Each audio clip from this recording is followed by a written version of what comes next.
Now I want to talk about email under marketing campaign. So the first one we're going to talk about is email, which you define your objective for your campaign. And that goes back to also looking at what's your customer profile, who's your target audience. So you need to know the language and how you're going to communicate to them. And you need to pick what's the objective of the campaign. Is it going to be leads, where I bring them to my landing page on the website where they're going to sign up for the newsletter or sign up for my business tips? Am I doing webinar signups? Am I going to be doing discovery meetings where you meet for 20 minutes and try and find out about their business as a lead in to hopefully doing business with you down the road? Or am I going to be selling them a product they may already be familiar with? I'm involved with Constant Contact primarily. I'm actually one of their partner specified people. And one of the things I like about Constant Contact for a customer, if I'm going to be running an ad, they give me special coupons I can drop at the bottom. You can put a code on them. They're limited for a period of time. And you can attach that and as part of the email body. But you want to be consistent and find out what's the purpose of the email. You can change your purpose a little bit over time, but predominantly you need to pick out what is the purpose here. And as I mentioned to you, it's going to be more than one reach out. You are not just sending one email. And for those of you that signed up, you saw all the emails I sent you to bring you to this point. So you have those emails you can go back and study and use as part of this course. Always want to have a call to action. I like to put my call to action a little bit in the middle, and then I also put it at the end. And when I put it at the end, I can do it in bold or I can change it to a red. I've also had tremendous luck doing a PS and listing the call to action underneath the PS, because people will just have a tendency to sometimes scroll down an email and just read the bottom. So plan on creating a series of emails to reach out to people. If you say to them, okay, I'm sending you an email, in the email, I'm sending you a direct, postcard mailing piece with a special coupon. I'm going to be following up in 3 days to make sure you got my mail. You need to make sure that you do call them in 3 days. Now, the actual email itself is a very good technique, and that is you use the prospect's name in the subject line. So you could say, Jim, comma, see attached article for you. Or Mary, wanted to see about setting up a 20-minute meeting. So when you put their name in the subject line, they are not expecting that. And it will catch their attention. So I'm suggesting you try that. You want to keep the email short and to the point, ideally one screen length. You're not going to talk about the 12 features of your product. You're going to talk about the outcome, the benefit, the results of doing business with you. That's what they care about.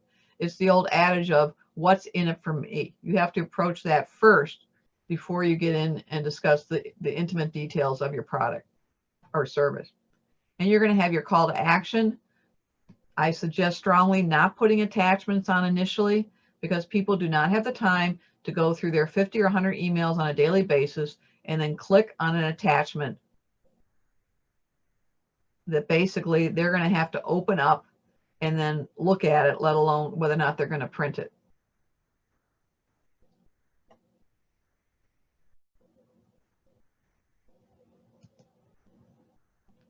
All right, I want to move on to the marketing campaign area of publicity. So when you're reaching out to media sources, which I strongly suggest, by the way, I don't think a lot of people do as much as they could. There are newspapers, maybe they're not as popular, but what you may not be aware of is they have very strong online presence. So lots of time when you do send a press release, maybe it won't be in the physical mail, but it'll be on their online presence. And they also have calendars that they're willing to put up your information.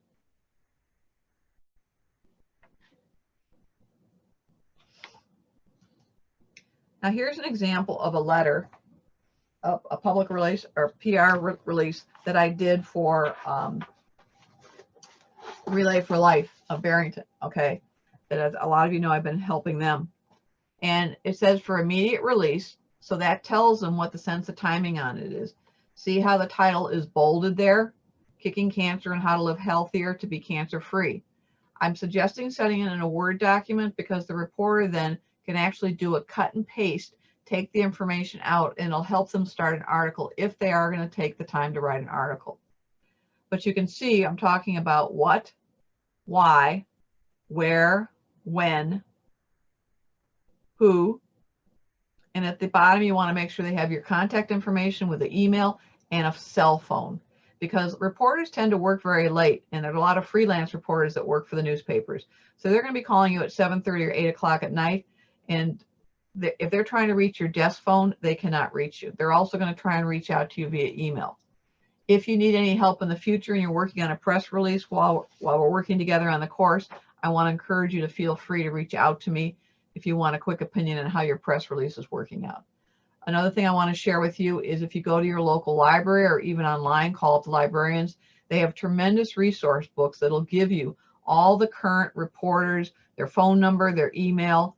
You want to look at the specialty, like in this case, when I would be working with American Cancer, I would be working with the health reporter. I would not be working with a sports reporter, and I would not be working with the editor.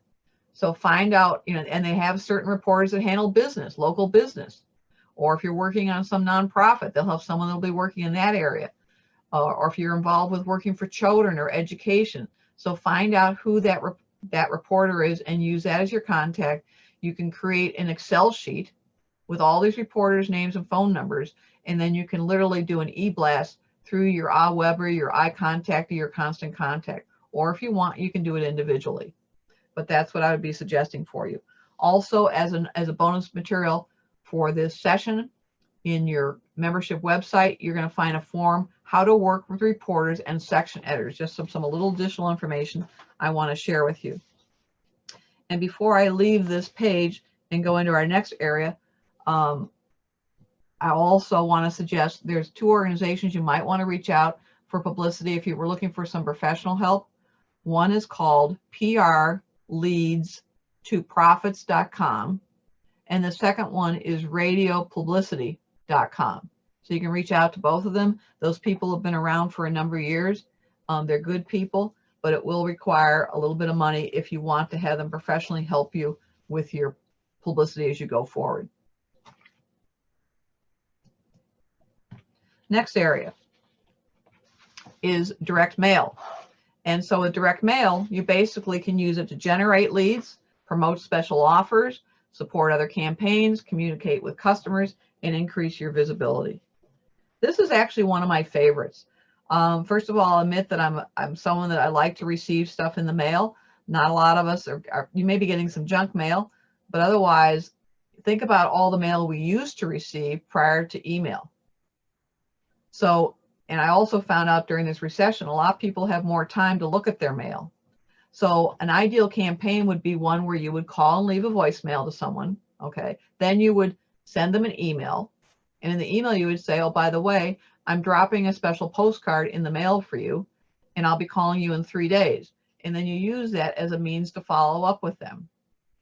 I've had some luck with Vistaprint, by the way. They will help you design, like in the case of the idea of the postcards. You can do branding with your business. You can talk about your special offer. You can give them your contact information.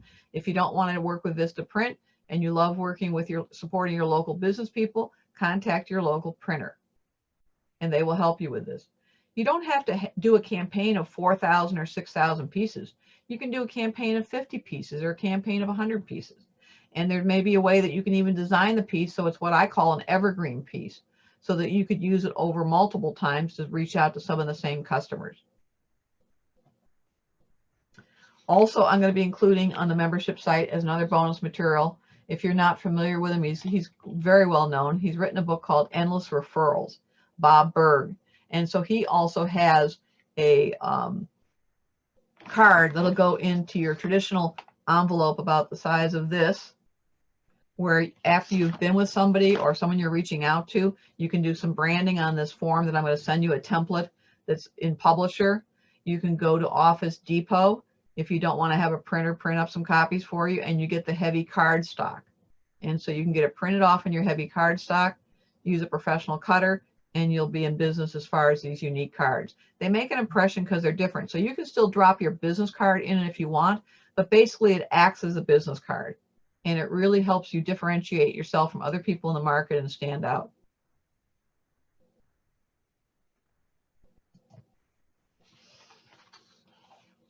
Now I want to go into telemarketing. This is not a lot of people's favorite area. I realize that. It's kind of like, you got to be kidding. It's like going to the dentist. But for me, that's how I built my very successful business over 25 years, was literally calling everybody nationally that I never even met. They were sending me 5-figure checks, and I got through to presidents and general managers of major organizations and companies. So it's something you have to practice. You will become more intuitive, but I'm going to be sharing a lot of this information in our next couple of sessions on how you can do this. I like it particularly right now during this recession, where a lot of people don't feel comfortable going out in public. And so I'm suggesting it. Some people may be working remotely, but they will call in and they will eventually get their voicemail. So it's a great way to generate leads. It's a great way to pre-qualify prospects. So when you finally do get a hold of somebody, you can find out, is this the decision maker? You know, who are they currently buying from relative to products similar to you? And you can actually have a dialogue. The thing that's good here also is, with people don't buy from emails. They buy from people. And when you start working with voicemail, they can hear your voice. The voice is something that everybody's very attuned to. We grew up as children with our parents reading books to us. It's very intimate. It's very personalized. It's something unique about yourself in terms of your tone of your voice. So it's a wonderful way to reach out to people, and I'm going to encourage you to keep trying it. Even if you're uncomfortable, realize the more phone calls you make gets you closer to the right person you need to be connecting with. Then you can also follow up with direct mail or email after you've left the voicemail. You can also use it as a great way to update your database. I've gone through trade association databases that I have, and every now and then I will go through a cycle where I literally will call everybody in that trade association, and I will connect with someone and update and make sure I have the current information on the contact people. So it's kind of a touch point, and you never know when you finally do get that information and connect with them. And they probably, oh, well, you know, but I was thinking about you. What type of product do you have? And so it's another way to reach out and make a connection with someone. Another thing is, when you do the voicemail and you connect with the people, you can use it to survey the decision maker. Who's your current vendor? Are you happy? If it's someone you've done business with in the past, but you're currently not doing business, find out if they left you, why did they leave you? Most people don't want to do this because they take it personally, but you want to find out, why did they go to another competitor? It could have been a silly reason, or it could be a reason that could really help you redesign and pivot your business to better serve your market.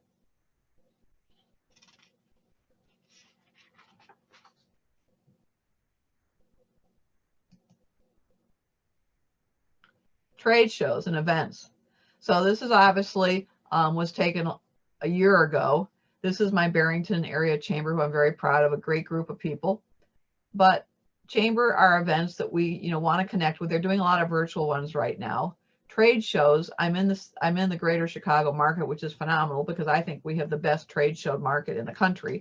And you want to find out what trade shows will be coming next year that apply to your business. And I encourage you to go online. It may cost you $25 or $50 to get a ticket, but it'll be well worth it. You're going to get an entire directory of people you can reach out to. You're going to be able to make face-to-face, take your business card, people to follow up with, create your Excel sheets so you know who you're following up with. So that would be that story. And then also doing Zoom events. Another thing that people don't sometimes consider is NPS for nonprofits. I like to work on my business, and I like to serve my community. It's an energy flow thing for me. And you never know, by helping out at a nonprofit, be it American Cancer, be it the Heart Association, be it a pet shelter, who you're going to meet that you could be making a difference, that might say, oh, you know what do you do for your business? And then suddenly they're seeing you, they're seeing your compassion and serving your community, and they're saying, you know what, that's the type of person I want to do business with. And they're going to think about reaching out to you and helping pass your word to people and friends of theirs.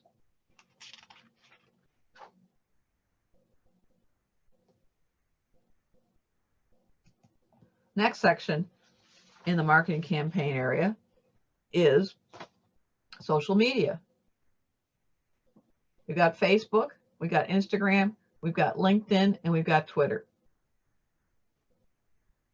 I'm just getting back to getting my social media platform going because, as you may remember from the pre-call, I mentioned to a couple of you, I became mayor a year ago, which is a volunteer position, but my village was in dire straits economically, so I got a little preoccupied prior to that, and I'm now getting back to doing 5 to 7 postings a day.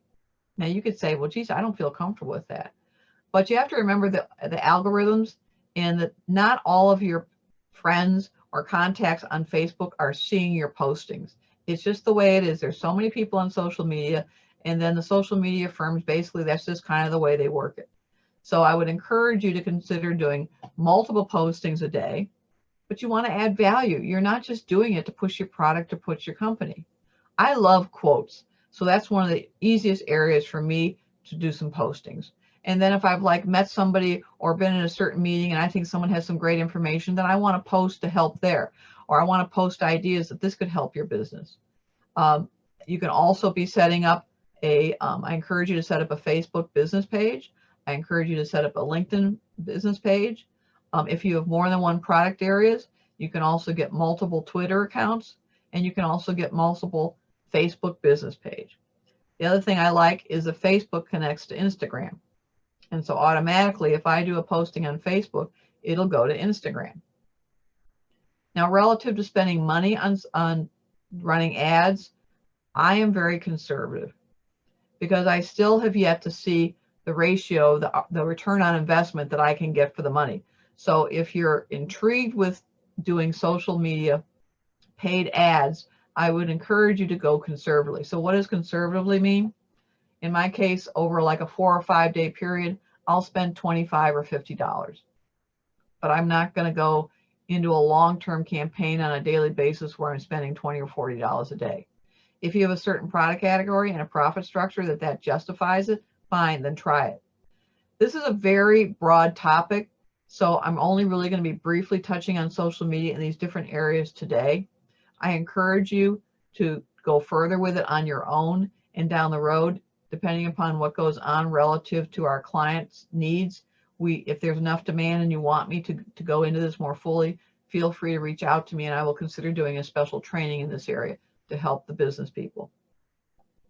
Another thing I want to say before I leave this area is that Facebook is really more if you're in a consumer business, though they are starting to pick up a little bit more in the B2B area. Just like LinkedIn is really stronger in the B2B area, and from what I've heard from some people is they're going a little bit into the consumer area.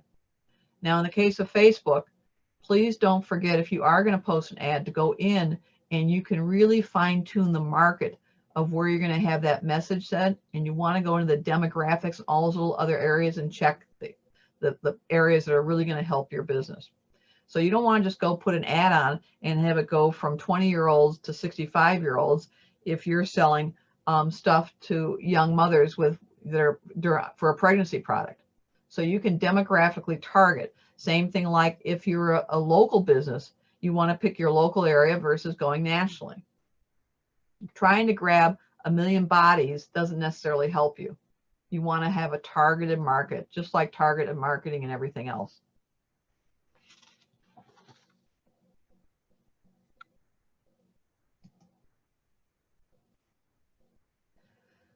I did a lot of horseback riding when I was growing up, and I've always had a soft spot for horses.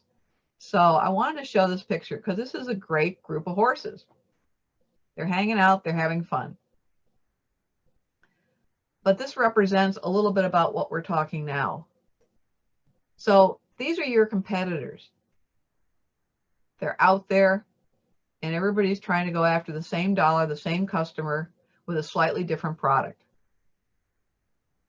So how are you going to get noticed out of all these horses? Everything we're doing over these 5 sessions, I want you to keep this in mind. The question is, how do you stand out? How do you get ahead of your competitors? How do you differentiate yourself?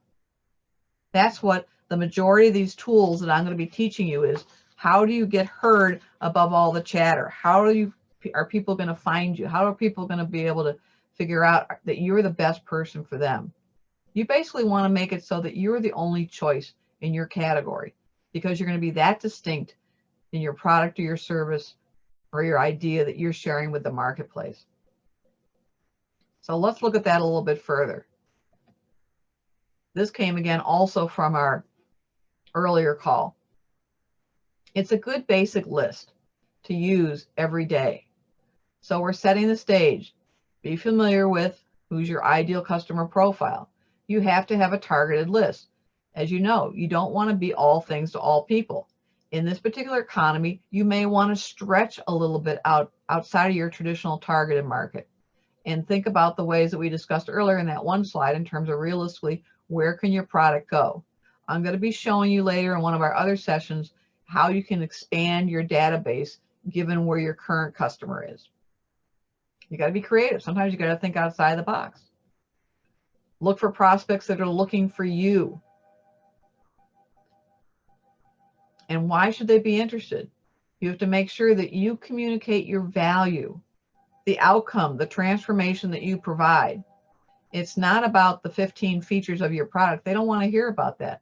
As I said earlier, what's in it for me? You have to show how you're going to show them how you're going to help them save money, find money, or expand into a marketplace that they hadn't thought about, and solve a problem that's keeping them up at night. Keep in mind the goal of the call, every email, every reach out, every tweet, every Facebook posting. Be consistent. What's the goal? What do you want to provide? What do you want to help them with? Because you want it to make sure that it's worth their time, because you're getting them to slow down in a busy time and take time away from their business or their family to talk to you. Craft your message and practice. Start with the phone, leave a voicemail. I'm going to show you in one of our next sessions on how we're going to leave a sequence of multiple voicemails, how you're going to leave them succinctly, and how you're also going to get them to call you back. And we're going to tweak the message a little bit as we go through the process. Follow up and follow through. I love Excel. Okay, it's a great way to keep track of all your data. I know a lot of you have contact databases and you can put the information in there. Personally, what I do is I have an old-fashioned logbook, a spiral notebook, and I take my notes during the day, and at the end of the day, then I transfer that data into my database.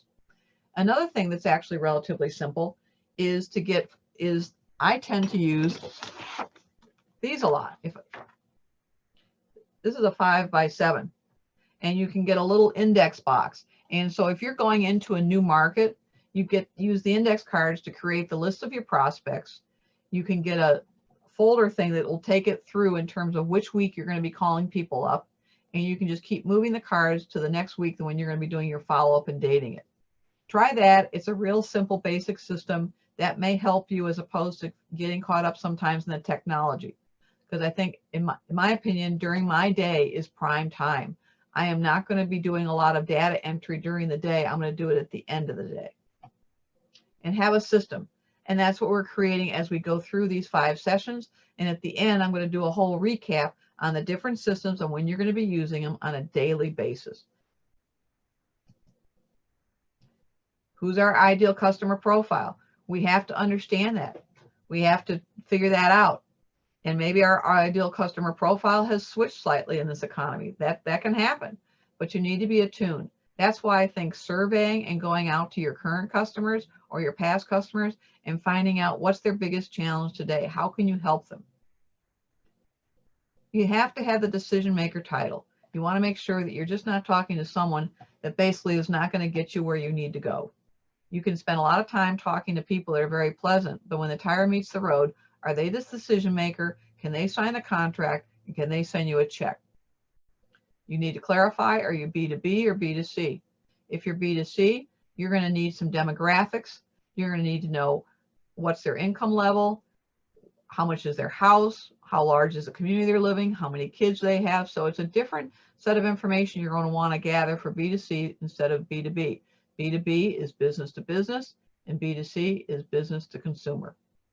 Figure out your industry or your market. There again, is there another industry that we can take our product to and expand it to in a time like this? Or if you didn't do digital before or downloads, should you be switching to digital and downloads? That would save your customers costs. So think about how can you redesign yourself to serve the current market. Geography, if you're just local, do you need to expand? So instead of doing just the greater Chicago area, should you be doing Illinois or doing the Midwest?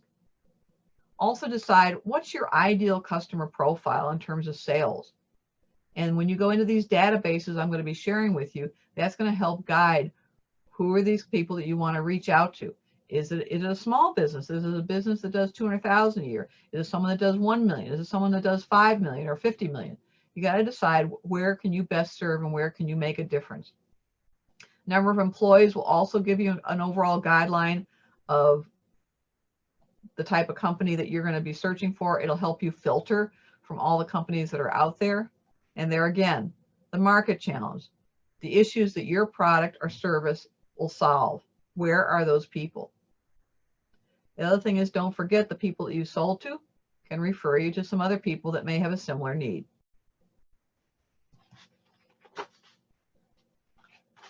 And make sure that everybody knows what you do. What do you do? What's the outcome? What's the transformation? How are you different? So why are we here today?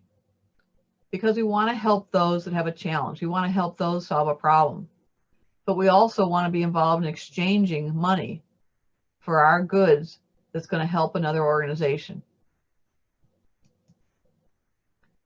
So your call to action, I'm assigning you between now and next Thursday. Number one, I want you to download the materials from the membership site for session 1, which is involved with essential marketing elements. You're going to have an audio recording. You're going to have a PDF of this PowerPoint presentation you can study. There are going to be some of the extra session handouts that I'm talking to you about. We're also going to, it'll take us a little bit longer, but we're going to try and work it so we can get it loaded onto a back page of one of the websites for you in terms of watching this video presentation that we did today. I want you to go back over and reevaluate your own essential marketing elements for your company. Are they currently working? If they are, great. If they're not, and they need to be reevaluated, this is the time to do it. And then while you're looking at them and thinking about them, is there a way that you can slightly pivot what you have and expand into a different audience to serve with your product or your service? Block your calendar for a week from today. Session 2 is going to be strong sales techniques. Number 4, apply this information that we did today to your business between now and next Thursday. If you have any questions regarding session 1, feel free to reach out to me via email. It's listed there below, sweet@turbochargedsales.com. And again, I'm Eleanor Ann Sweet, hidden sales and revenue expert, Turbocharged Sales, here to help you grow your business. Thank you ever so much and have a great week. Take care.